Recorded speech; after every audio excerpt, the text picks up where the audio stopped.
الرجیم بسم اللہ الرحمن الرحیم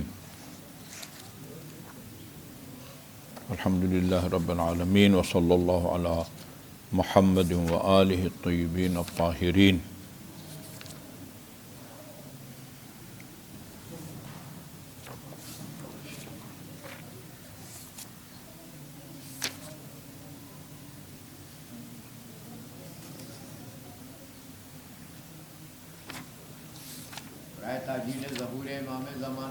اللہم صلی علی محمد وآل محمد۔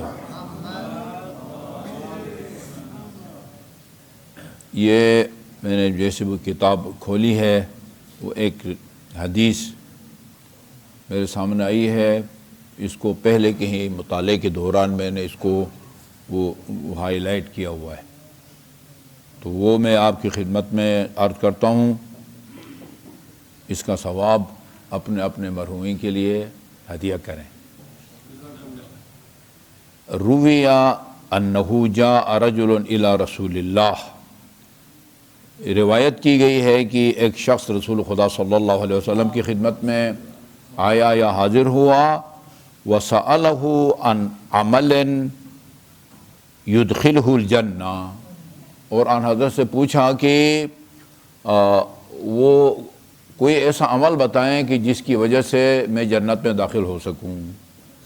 ترجمہ بنتا ہے جو مجھے جنت میں داخل کرے، بات ایک ہی ہے، جس کی وجہ سے میں جنت میں جاؤں، جس کی وجہ سے میں جنت کا حقدار بنوں۔ فقال اللہ النبی، ان حضرت نے فرمایا، یعنی ایسی بات ہے کہ یعنی ان کا ہر کلام سنہری ہے اور اس قابل ہوتا ہے کہ اس کو سنہری حروف سے لکھ کے اپنے اپنے گھروں میں اس کو آویزان کیا جائے، تاکہ ہر آنے والا اس کو پڑھے، اس پر عمل کرے۔ اس کا نتیجہ ہوگا کہ جتنا اجر اور ثواب عمل کرنے والے کو ملے گا، اتنا ہی اجر آپ کو بھی ملے گا جس سے اس کو لکھ کے لگایا ہے۔ نمبر ایک، اچھا اس میں کوئی شک نہیں ہے نا، یہ جو باتیں ہو رہی ہیں نا اس میں کوئی شک نہیں، چونکہ مستند روایات ہیں۔ نمبر ایک، صلی المکتوب، جو نمازیں فرض ہیں ان کو بجا لاؤ۔ اس میں کوئی شک ہے؟ نماز پڑھنے والا جنت میں جائے گا، اور اس آیہ کریمہ کے مطابق جس میں جنتی جہنم سے پوچھیں گے تم کس جرم میں جہنم میں ڈالے گئے ہو، وہ جواب میں کہیں گے قالوا لم نک من المصلین، تو نماز گزار جنت میں جائے گا۔ نمبر ایک، مکتوب، مکتوب کا مطلب ہوتا ہے لکھا ہوا، مکتوب ہے نا جو چیز تحریر میں آتی ہے۔ یہ نہج البلاغہ کھول کے دیکھیں، شروع کا حصہ بیشتر حصہ خطبات پر مشتمل ہے، اور دوسرا حصہ مکتوب، کوئی آپ نے اپنے گورنر کو لکھا ہے، اپنے مخالفین کو لکھا ہے، وہ مکتوب نمبر ایک۔ مکتوب نمبر خطوط، جو تو مکتوب کا مطلب لکھا ہوتا ہے۔ فقہ کی زبان میں مکتوب فرض کو کہتے ہیں، جیسے روزے کے بارے میں ہے کتب علیکم الصیام کما کتب علی الذین من قبلکم، روزے کو لکھ دیا گیا ہے تمہارے اوپر، یعنی روزے کو فرض قرار دیا ہے جس طرح گزشتہ لوگوں پر روزے کو فرض قرار دیا گیا تھا۔ نمبر ایک۔ نمبر دو، صم شہر رمضان، رمضان کے روزے رکھو۔ اچھا جو رمضان کے روزے نہیں رکھے گا وہ سیدھے جنت میں جائے گا۔ اچھا دو۔ نمبر تین، واغتسل من الجنابہ، یہ بات فروعی ذیلی احکام ہے۔ تم پر اگر غسل جنابت واجب ہوتا ہے تو غسل کرو۔ کئی ایسے افراد میرے سامنے آ چکے ہیں، ایک عرصے تک نہاتے رہے ہیں، غسل نہیں کیا۔ نیت کرنی پڑتی ہے ترتیب سے، پہلے سر، پھر دائیں طرف، پھر بائیں طرف۔ آیت اللہ سیستانی کہتے ہیں سر کو دھوئیں، باقی دائیں بائیں میں کوئی ترتیب نہیں ہے، بے شک ایک جو ہے نا وہ لوٹے پانی کا گرا دیں اور اس کو ایک ساتھ دائیں بایاں، وہ یہ شانوں سے لے کر وہ پاؤں کی انگلیوں تک جو ہے نا، دو انگلیوں کے درمیان میں بھی اتنی جگہ بھی اگر خشک رہ جائے وہ غسل صحیح۔ نہاتے رہے ہیں، غسل عبادت ہے، وضو عبادت ہے، نماز عبادت ہے، نیت کرنی پڑتی ہے، اور نیت کر کے اس ترتیب سے اگر بدن کو دھوئیں وہ غسل کہلاتا ہے، ورنہ وہ کیا کہلائے گا؟ نہانا۔ وہ تو آپ آفس جاتے وقت بھی روزانہ نہاتے ہیں نا۔ یہ غسل جنابت کرے، اور اچھا وحب علیہ، اور علی سے محبت کرو. اچھا گلا صاف کر کے آئے. اچھا علیہ حب علی و اولادہ المعصومین، علی اور ان کی معصوم اولاد ان سے محبت کرو. اور یہ کام کرو پھر وادخل الجنۃ من ای باب شئت، پھر جنت کے جو 8 دروازے ہیں نا ان میں سے جس دروازے سے چاہو جنت میں داخل ہو جاؤ. اچھا لیکن یہ میں کئی دفعہ کہہ چکا ہوں کہ یہ صرف علی کے کمالات کی وجہ سے علی کو چاہنا یہ کافی نہیں ہے. ہندو عیسائیوں نے حضرت علی کی شان میں کتابیں لکھی ہیں، اور جو حضرت علی کی شان میں کتاب لکھ کے پہلا انعام حاصل کرتا ہے یقیناً اس کے دل میں وہ علی کی محبت ہے، تبھی پوری کتاب لکھتا ہے اور انعام حاصل کرتا ہے. سلمان قطانی یہ کافی نہیں ہے جب تک علی کی امامت اور ولایت کا اقرار کر کے علی کی اطاعت نہ کی جائے.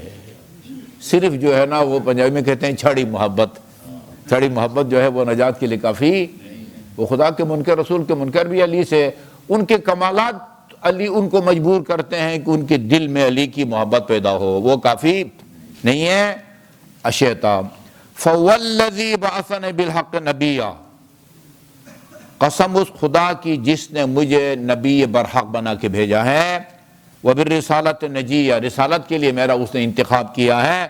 لو صلیت الفا، یہ جس نے کہا تھا نا ایسا عمل بتائیں جس کی وجہ سے میں جنت جاؤں، کہا کہتے ہیں کہ لو صلیت الفا، تو اگر 1000 نمازیں پڑھے، وحججت الفا، اور 1000 حج بھی کرے، وصمت الفا، 1000 روزے رکھے، وغزوت الفا، اور غزوات جنگیں ہیں نا راہ خدا میں 1000 دفعہ جو ہے وہ جہاد کرو، جنگ لڑو. وَأَتَقْتَ أَلْفَ رَقَبَةٍ، 1000 غلام راہ خدا میں آزاد کرو. اور اسی طرح تورات کی بھی تلاوت کرو، انجیل کی بھی تلاوت کرو، زبور کی بھی، فرقان یعنی قرآن کی بھی تلاوت کر دو. وَلَقِيتَ الْأَنْبِيَاءَ كُلَّهُمْ، تمام انبیاء 1,24,000 انبیاء کی زیارت بھی تجھے نصیب ہو. وہ خدا کی عبادت کرے، ہر نبی کے ساتھ 1000 دفعہ جہاد کرو. ہر نبی کے ساتھ 1000، تو یہ کتنے بن جائیں گے؟ 1,24,000 کو 1000 سے ضرب دے دو. ایک گھر جا کے موبائل کھول کے گرے ابھی اتنی جلدی اتنی جو ہے نا وہ جنگیں لڑو. اور وہ حججتا مع کل نبی الف حجۃ و عمرۃ، ہر نبی کے ہمراہ جا کے 1000 حج اور 1000 عمرے کرو. ولم یکن فی قلبک حب علی و اولادہ المعصومین، لیکن اگر تمہارے دل میں علی اور اس کی اولاد معصومین کی محبت نہیں ہے، دخلت النار مع الداخلین، جہنم میں داخل ہونے کے صف میں کھڑے ہو کے تو بھی جہنم تشریف لے جائے گا. ٹھیک ہے؟ اچھا جی.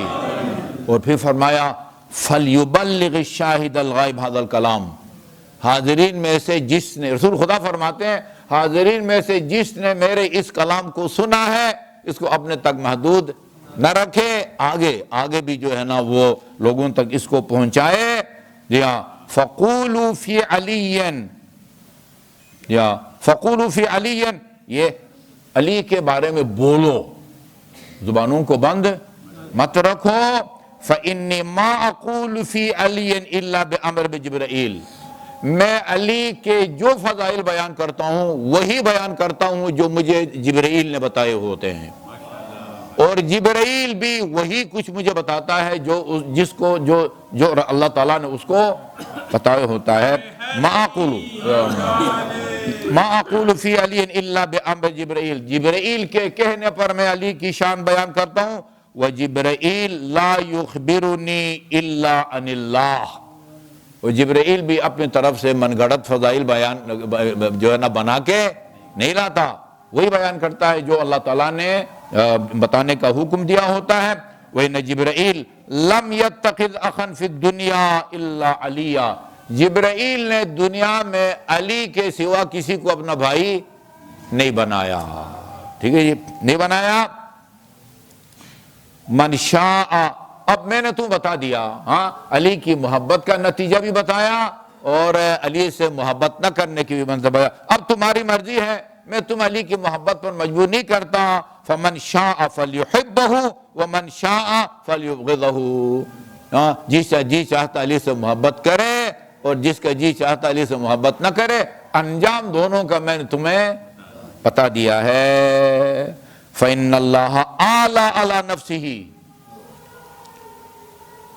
اللہ نے اپنی ذات کی قسم کھائی ہے، اللہ تعالیٰ نے اپنی ذات کی قسم کھائی ہے کہ اللہ یخرج مبغض علی من النار ما دام محبہ فی الجنہ۔ یہ عجیب ہے، شاید یہ جملہ پہلے آپ نے کبھی نہ سنا ہو۔ جب تک علی کا محب جنت میں ہوگا اس وقت تک علی کے دشمن کو خدا جہنم سے نہیں نکالے گا۔ نتیجہ کیا نکلے گا؟ نہ محب جنت سے نکلے گا نہ دشمن جہنم سے، ہاں، وہ ادھر ہمیشہ رہیں گے اور یہ ادھر ہمیشہ رہیں گے۔ وصلی اللہ علی محمد وآلہ الطیبین الطاہرین۔